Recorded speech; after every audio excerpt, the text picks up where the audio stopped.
Napoleon's invasion of Russia was one of the most disastrous military campaigns in all of human history.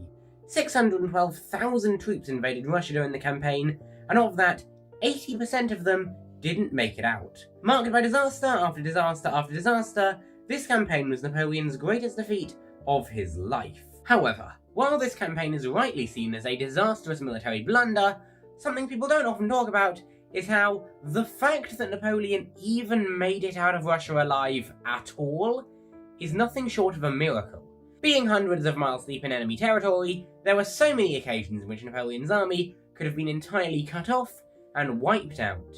They were only saved by a huge amount of military luck, skill, and discipline. One example that serves as a great microcosm of this occurred right after the Battle of Krasny, when Napoleon's army was desperately fleeing another Russian trap. But in order to flee, they had to abandon 6,000 men under Marshal Ney, and also about that many stragglers, in the city of Smolensk, to die. Ney and his Third Corps had been ordered to stay behind in the city and blow up the remaining fortifications before they fell back into Russian hands. As Davout, another of Napoleon's marshals, escaped the battle, that left only Ney and his men, who hadn't escaped the Russian trap. On the 17th of November, the Third Corps, who had been fending off Russian attacks on the city for a couple of days now, finally moved to rejoin the main army as planned, taking with them a huge column of stragglers, that is, men who had lost all military discipline and simply wandered behind the main army, hoping for a chance of escape. However, Third Corps' evacuation came one day too late. You see, Napoleon had already pulled out of the battle and escaped the Russian trap. Ney hadn't, but Napoleon had ordered Ney to evacuate one day earlier than originally planned, on the 16th. We don't know if Ney ever received those orders. It is quite likely those orders were intercepted by the Cossacks, but either way, Ney evacuated on the 17th rather than the 16th. And this would be a huge mistake. That afternoon, the advance guard of Third Corps ran into 12,000 Russian troops under Miloradovich on the other side of a ravine, blocking their path. So, Third Corps' advance guard quickly crossed the very top of the other side of that ravine and engaged the Russians at point-blank range. In a short but brutal conflict, the French were massacred. The few hundred survivors fled back to the main column of Third Corps to tell Ney what had happened. Soon after, a Russian officer arrived to explain the situation to Third Corps' commanders. Napoleon had already escaped, and now there were 80,000 Russian troops between Third Corps and the main army. There was no way out and no escape. However, Third Corps was being offered a chance to surrender with full military honours. Given the dire situation, you might think that Third Corps, like most other units in that scenario, would have simply surrendered. However, I believe there's actually a passage in the Bible, look it up, that says a camel has a greater chance of passing through the eye of a needle than Marshal Ney has of passing through the gates of a Russian prison camp.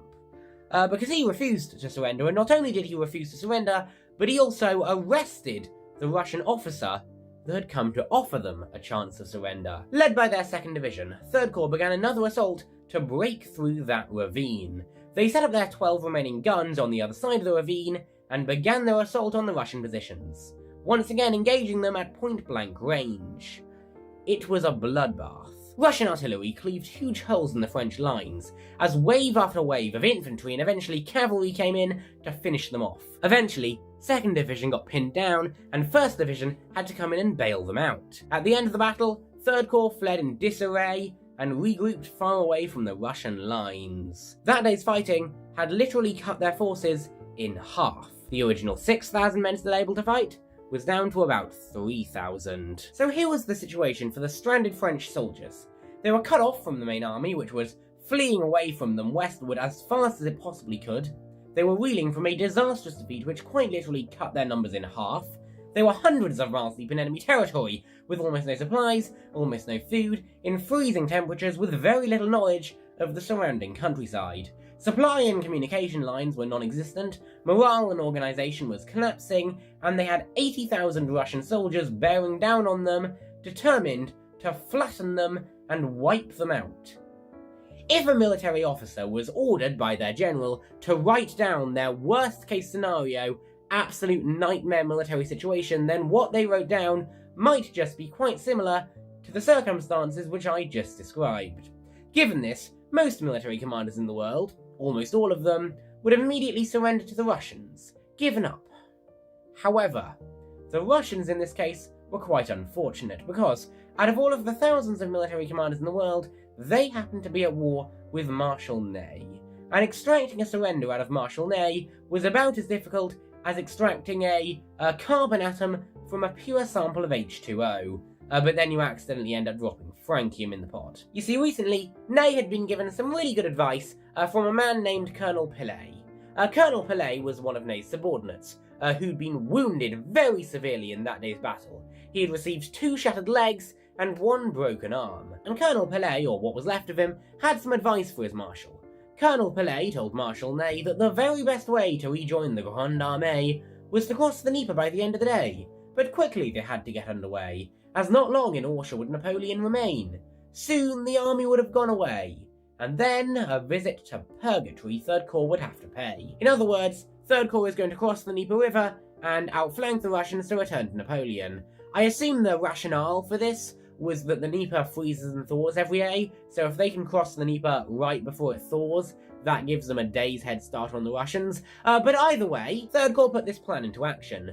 They built the largest bonfires you've ever seen in order to trick the Russians into thinking they were going to make camp overnight. And then, the bulk of Third Corps began heading north to look for the Dnieper River. But there was a problem. They didn't quite know where the Dnieper was. So how did they find the Dnieper? Well, truth be told, I don't know, because of the fact that pretty much every single account of these events that I have read gave a different version of exactly how they ended up finding the Dnieper. Basically, it seems like everybody remembers it slightly differently, and we'll probably never know how they actually found the river, but somehow they found the Dnieper despite not knowing where it was initially. By the time they arrived at the Dnieper, they found that the ice wasn't yet thick enough to cross, and a lot of the stragglers hadn't caught up yet. So, Marshal Ney took a 3-hour nap until he woke up at midnight when the ice was just thick enough to cross. But this was still a very dangerous crossing.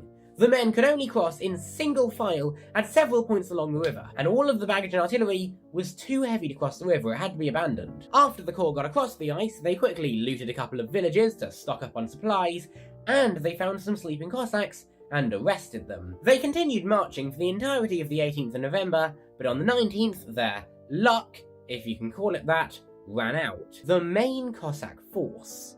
Once again, a lot of Cossacks, several times more men than they had, and later that day, they ran into that army. The main Cossack force opened fire on them, ready to exterminate them. Attempting to attack or break through this army would have been suicide, so instead they turned left and travelled into the nearby forest, driving off the nearby Cossack artillery on the way there.